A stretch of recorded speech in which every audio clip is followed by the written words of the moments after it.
You're listening to the Cyberwire Network, powered by N2K.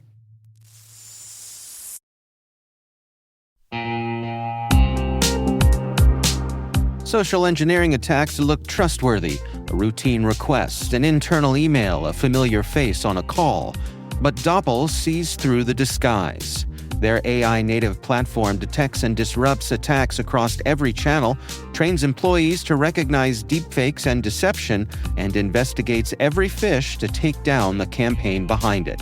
They fight relentlessly to protect your business, brand, and people. Doppel, outpacing what's next in social engineering. Learn more at Doppel.com. That's Doppel.com.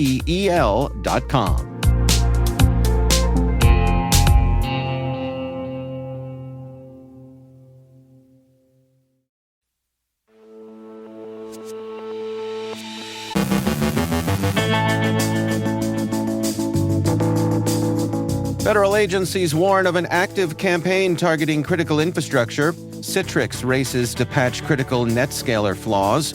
More than 50,000 exposed Stripe API keys raise fraud concerns. Black Hat and DEF CON attendees are targeted in a new social engineering campaign. Atlassian, Splunk, and Cisco fix hundreds of vulnerabilities. A new Android banking trojan adds an unusual twist. A healthcare breach impacts 3.8 million people. SilkParasite expands cyberespionage in Central Asia. CISA eyes a major overhaul of federal cyber software procurement.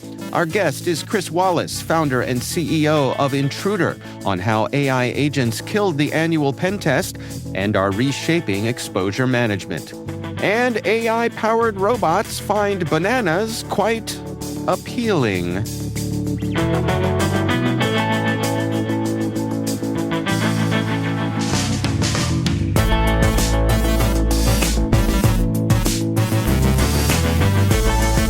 It's Thursday, August 20th, 2026. I'm Dave Bittner, and this is your Cyberwire Intel Briefing.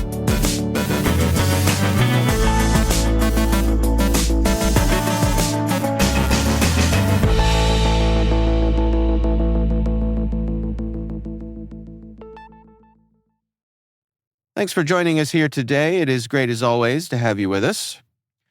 Federal agencies are warning of an active cyber campaign targeting critical infrastructure through internet-exposed Siemens S7 series programmable logic controllers, which are widely used in energy, water, agriculture, manufacturing, and defense. According to a joint advisory from the NSA, FBI, and other agencies, attackers are using artificial intelligence to generate exploit scripts that accelerate the discovery and exploitation of known vulnerabilities. These AI-assisted tools can mimic legitimate monitoring software, lowering the technical barrier for attackers and enabling faster adaptation to defensive measures.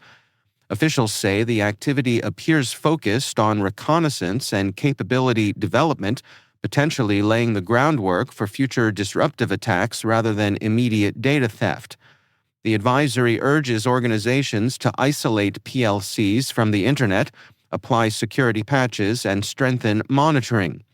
Experts warn that many exposed PLCs are connected by third-party vendors without operators' knowledge, increasing the risk of operational disruption, equipment damage, and loss of control over critical industrial processes if attackers succeed.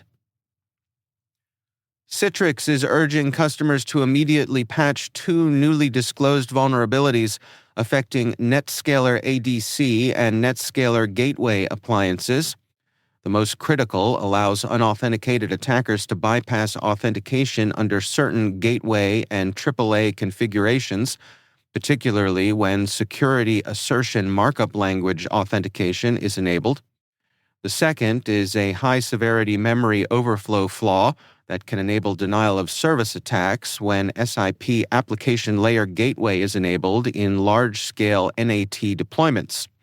Citrix recommends administrators review their configurations, determine whether affected features are in use, and upgrade to the latest supported firmware versions. Although neither vulnerability has been observed in active attacks, Citrix noted that previous NetScaler flaws were exploited shortly after disclosure. With more than 23,000 NetScaler instances exposed online, organizations are encouraged to patch promptly to reduce potential risk. Researchers at Ransom News uncovered more than 50,000 exposed Stripe API keys across public GitHub repositories, GitHub action logs, and misconfigured web servers, demonstrating how leaked credentials can quickly lead to fraud and account compromise.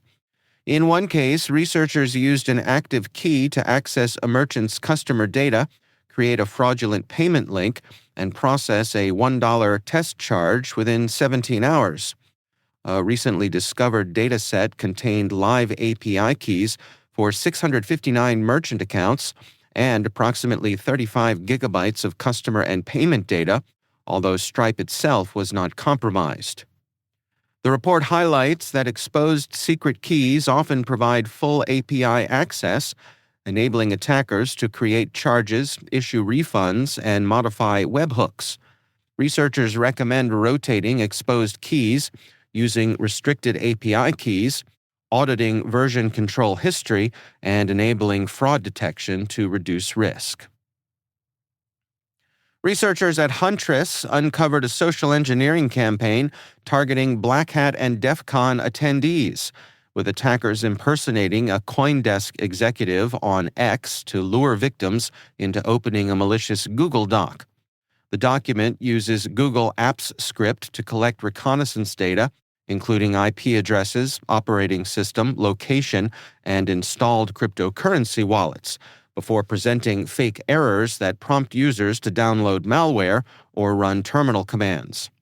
macOS victims receive malware resembling Atomic macOS Stealer, while Windows users are targeted with payloads linked to credential theft, remote access, and persistent backdoors.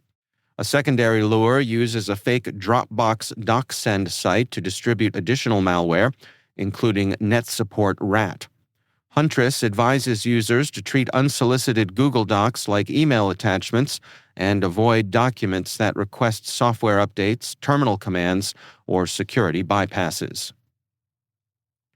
Atlassian, Splunk, and Cisco have released security updates addressing more than 400 vulnerabilities across their enterprise products, including numerous critical and high-severity flaws. Atlassian patched roughly 109 unique CVEs affecting products such as Jira, Confluence, and Bitbucket, while Splunk fixed more than 150 vulnerabilities across enterprise, SOAR, and related applications. Cisco also resolved 15 vulnerabilities, including multiple critical flaws in crosswork and secure workload that could enable remote code execution, authentication bypass, and other attacks. None of the vendors reported active exploitation, but organizations are urged to apply the updates promptly to reduce risk. Researchers at Threat Fabric have identified Manic, a new Android malware active since at least February that combines spyware, banking fraud, and remote control capabilities. Targeting users across Europe, particularly Ukraine, the malware impersonates legitimate apps using transparent overlays to capture PINs, passwords, recovery phrases, and authentication codes while allowing apps to function normally. After gaining accessibility permissions, it can steal notifications, SMS messages, files, location data, and provide remote access via WebRTC. A notable feature is its fallback data exfiltration method. If a compromised device cannot reach its command and control server, encrypted data is relayed through nearby infected devices using Wi-Fi Direct or Bluetooth, enabling multi-hop transfers. Users are advised to avoid unofficial apps, limit accessibility permissions, and enable Google Play Protect. CareCloud, a medical data organization, is notifying nearly 3.8 million individuals that personal and health information may have been exposed following a March cyber attack on one of its AWS environments. The company said attackers accessed and allegedly exfiltrated data between March 10th and 16th, though no unauthorized activity has been detected since. Potentially affected information includes social security numbers, financial data, medical records, and insurance information. CareCloud says it strengthened security measures while multiple law firms are investigating the incident. The breach is currently the third largest healthcare data breach reported in 2026 to the U.S. Department of Health and Human Services. Bitdefender Labs has uncovered SilkParasite, a cyberespionage campaign assessed with medium confidence as China-linked that has targeted government organizations across Central Asia since late 2025.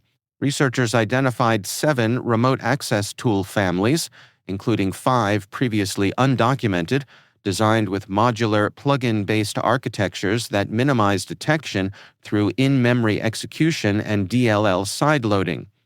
Unlike mass-produced AI-generated malware, SilkParasite appears to have been professionally engineered, with limited evidence suggesting AI-assisted development rather than AI-written code.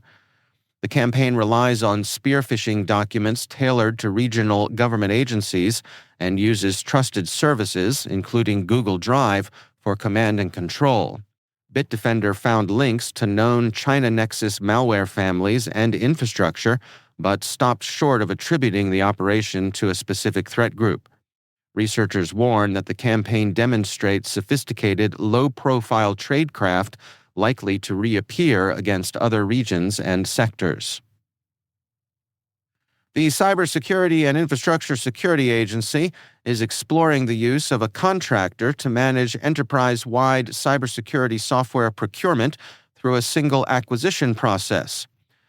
A recently issued Sources Sought notice marks the beginning of market research for a potential contract supporting approximately $600 million in annual cyber software purchases, with the potential to expand to $6 billion over the contract's lifetime. Working with the General Services Administration's Assisted Acquisition Services, CISA is seeking support for enterprise licensing, software asset management, vendor management, procurement analytics, and strategic acquisition planning. The effort aligns with CISA's transition from the Continuous Diagnostics and Mitigation Program's approved product list to a new cyber product list and technical capability catalog, which will serve as the foundation for future federal cybersecurity software acquisitions.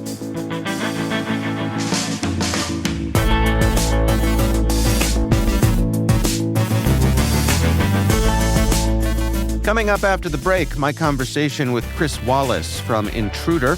We're discussing how AI agents killed the annual pentest and are reshaping exposure management. And AI-powered robots find bananas quite appealing. Stay with us.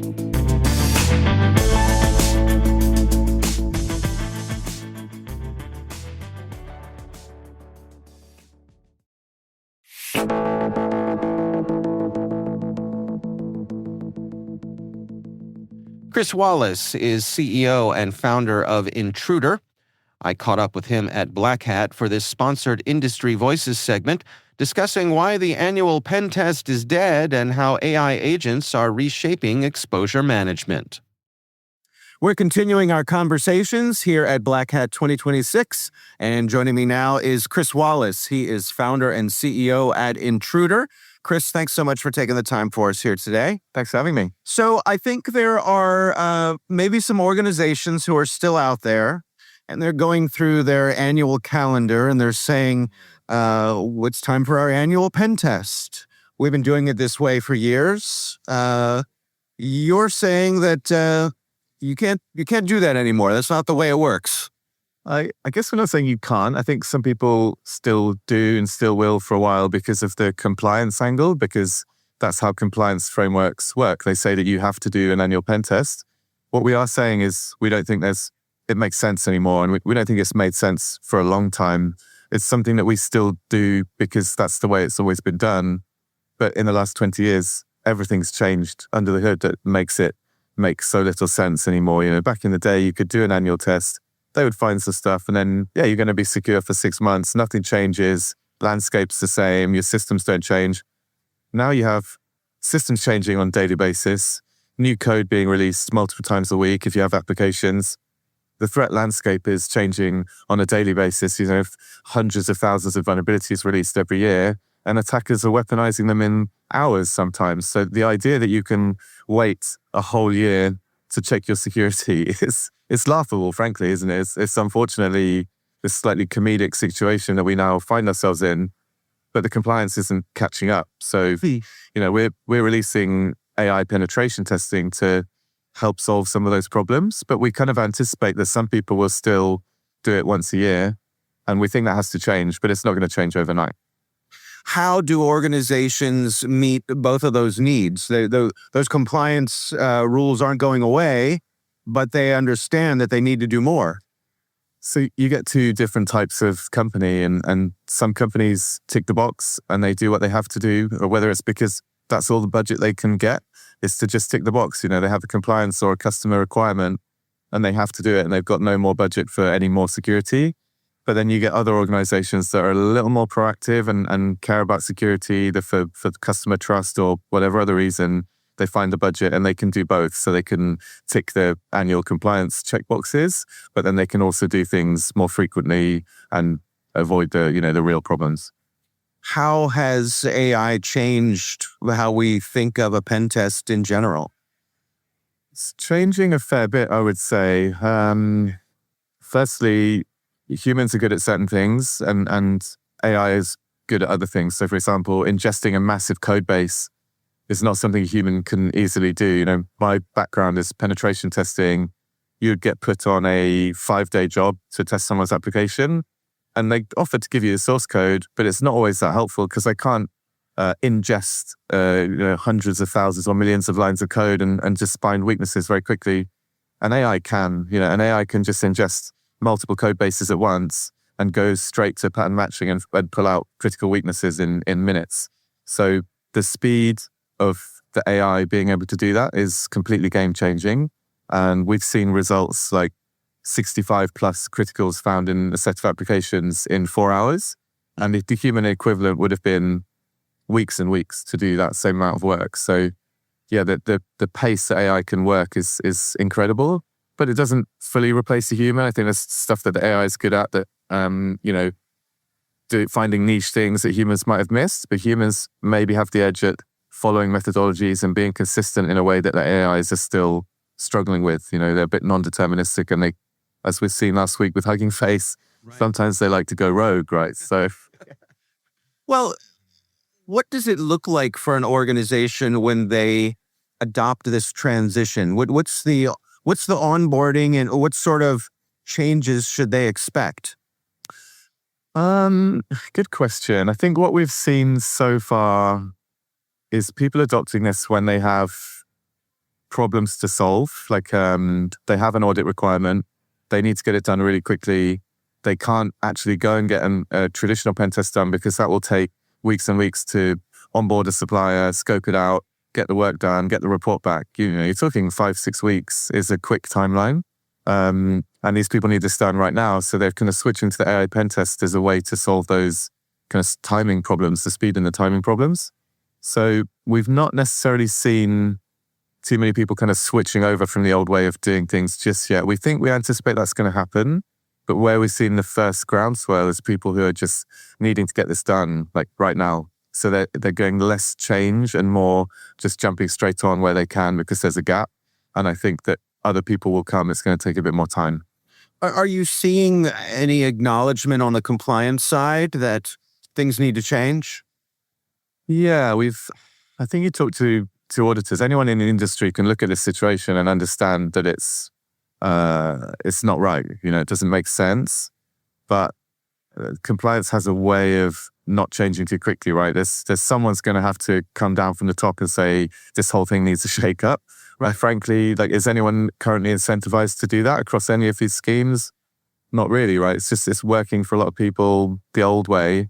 So I can't see it being changed up too soon, but I think it's going to have to change for sure. What does success look like in your mind when an organization has adopted the kinds of things that you all propose? How does that change their day-to-day operations? More confidence, more trust that they're secure, and knowing that they're doing the right security. And I think most security practitioners want to be doing the right thing. They don't want to be following the compliance. It's more like they're forced into the bad way of doing things. And we've had people come to us and say, I love what you're doing. I love how this can be more continuous. I can run this all the time, but I'm being forced into this old way of doing things by the compliance requirements. So there's a friction there that, can be solved in the future. And I think we'll get there, and that there'll be there's a more nirvana state for people, right? That they actually know that what they're doing matters and they're getting better security outcomes as a result. So I think, everyone being a lot happier with their job is probably a nice outcome from this. Pretty good. Yeah. Where do we stand right now when it comes to the reliability of AI pen testing? What is the state of the art? Yeah, it's a really good question.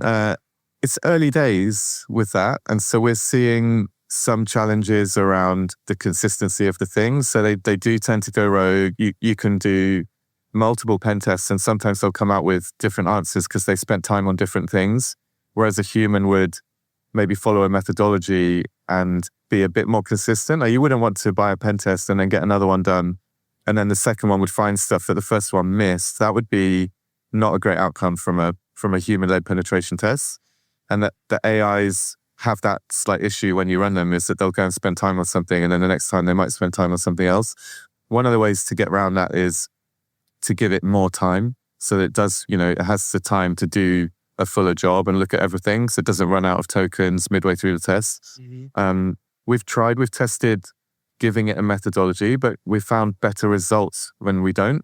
So that's one of the areas where we're still working to find the middle ground, because you want the best results you can get. You don't want to tie it down with a methodology and then miss out on the things that it could have found. But at the same time, we need to solve that problem where running two different tests is going to give you two different answers. I have to tip my hat to you. We're here at Black Hat, and to hear you talk about your aspirations, that we don't have everything figured out. We're working on these hard problems. We're confident we're going to get there, but that's not the type of messaging I think you hear much on the show floor here. So I think it's refreshing. Yeah, thank you. Yeah, but we're consciously trying to do that at the moment because it is such a new area, and I think a lot of customers are still figuring out this stuff as well. I don't think it's ever helped for security vendors to over promote the stuff that they've got. Like, I think it helps the whole industry to know where things are at. And I come from that background. I'm a pen tester at heart, and I've always seen, the vendor messaging, and it's like second nature. If you work in security, you have to see the messaging and then start thinking about the truth behind it and what it can do and what it can't do. And then you find out sometimes it can't do what they're saying. I think trust is so important in cybersecurity that vendors have to be truthful and honest. And so, we're saying we're working on this stuff. It's early days. We're excited about it. It's incredibly powerful. Some of the stuff we've seen it do is amazing, but we're not going to pretend that it's perfect, right? I think that's the flaw. I think if we explain to customers where it's amazing and where they can get really good value, then they can confidently come on board with us and use it for the right things, whilst not, throwing out the kitchen sink or the stuff that is working with humans now. They can keep those deployed, but use the AI where it makes the most sense. What are your recommendations then for the folks out there who feel as though they need to be doing a better job with this? Maybe they're a little intimidated by the velocity of change, these new tools. How should they get started? Give us a call, I guess. It's super easy to get going. You log into the platform, you give us access to your GitLab or your GitHub, code repos, and you can be up and running in minutes. So if anyone's interested, it's very, very easy to get started with this stuff. And, it doesn't cost the earth either. We're talking like a few $1,000s for a pen test. See the results, see if you like it. And what we've seen so far is some really incredible results. The stuff that it can pick out, issues that have survived multiple years of human penetration tests, the AI just goes and finds in seconds. So to my point earlier, I'm not trying to pretend that this is a perfect technology, but the value is incredible. Like, in literally a few $1,000s in a few hours, you can find critical flaws that you weren't aware of. And I think that's a really important message to be getting out there. What do you think the future looks like? Is it going to be all AI doing the pen testing? Is it a hybrid thing where there'll still be a place for humans? Yeah, I think so. Yeah, I think humans are always going to have a place, but it might change what they spend their time on. Just as old school automation, automated scanners came and started doing what humans were doing by hand before. AI is the same. It's going to come and take more load off the human, but I think the human will just be elevated and it'll just be a new level of automation, really. I don't think we're going to remove humans from the loop anytime soon. Well, Chris Wallis is founder and CEO of Intruder. Chris, thanks so much for taking the time for us. Thanks so much.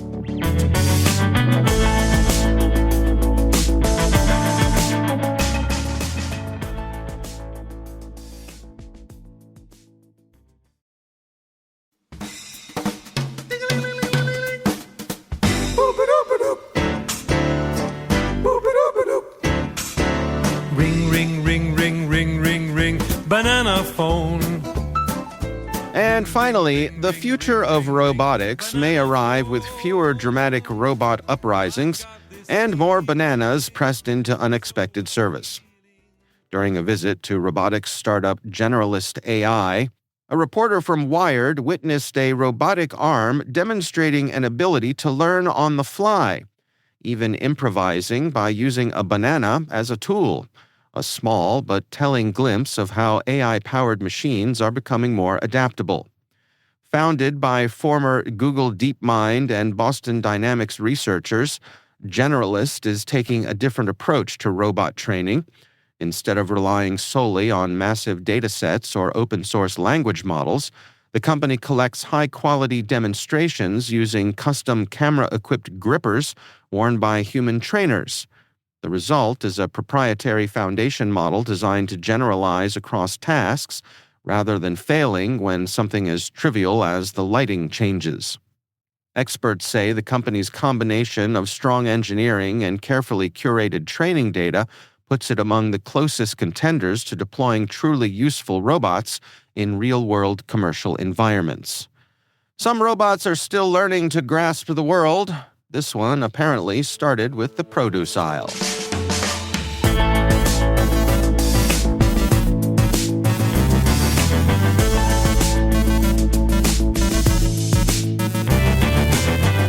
And that's the Cyberwire. For links to all of today's stories, check out our daily briefing at thecyberwire.com. Don't forget to check out the Grumpy Old Geeks podcast, where I contribute to a regular segment on Jason and Brian's show every week. You can find Grumpy Old Geeks where all the fine podcasts are listed. We'd love to know what you think of this podcast.